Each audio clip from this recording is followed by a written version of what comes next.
sa ngayon po ay nananatili na walang anumang sama ng panahon sa loob at labas ng ating area of responsibility. Hanging-hamihan ang patuloy na umiiral lalo na dito sa malaking bahagi ng Luzon at ilang bahagi ng Visayas, habang ang shear line ay nag-i-extend po sa may northeast ng Mindanao.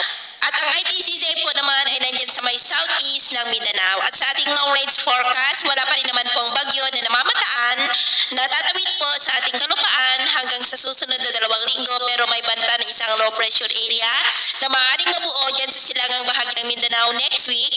At ang development po niya na ating babantayan kung matutuloy po o hindi. At ang unang bagyo na mabubuo dito sa loob ng ating area of responsibility ngayong taon ng 2025 ay tatawagin po sa local name na Auli. At sa lagay ng ating panahon, ngayong madaling araw ay may mga isolated rain dito po sa may Cagayan, Apayao, Infanta, Calapan, Northern Negros, Eastern Samar, Leyte, Caraga, Misamis Oriental, Zamboanga at Sulu Archipelago. At mamaya po ay sisikat naman ang araw sa malaking bahagi ng bansa, pero may tsansa pa rin ng cloudy skies with isolated rain sa may Cagayan, Apayao, Infanta, Calapan, Bacolod, Cebu, Bohol, Southern Leyte, Eastern Samar, Caraga, Oroquita at Polosulu. At mamayang hapon, posible pa rin po ang mga isolated rain sa may Cagayan, Apayao, northern part ng Isabela, Infanta, southern part ng Palawan, Central Visayas, ilang bahagi ng Negros, Eastern Visayas, Caraga, Northern Mindanao, Zamboanga Peninsula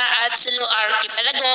Kaya mag-ingat pa rin po tayo. Sa atin naman pong mga baybayin, maalon po sa buong seaboard ng kanlurang baybayin ng Luzon, maging po sa silangang baybayin ng Luzon, silangang baybayin ng Eastern Samar, at matataas ang mga alon sa northern seaboard ng Cagayan at extreme northern Luzon seaboards na ang mga alon dyan ay posible po na aabot hanggang sa 2.5 to 5 meters height.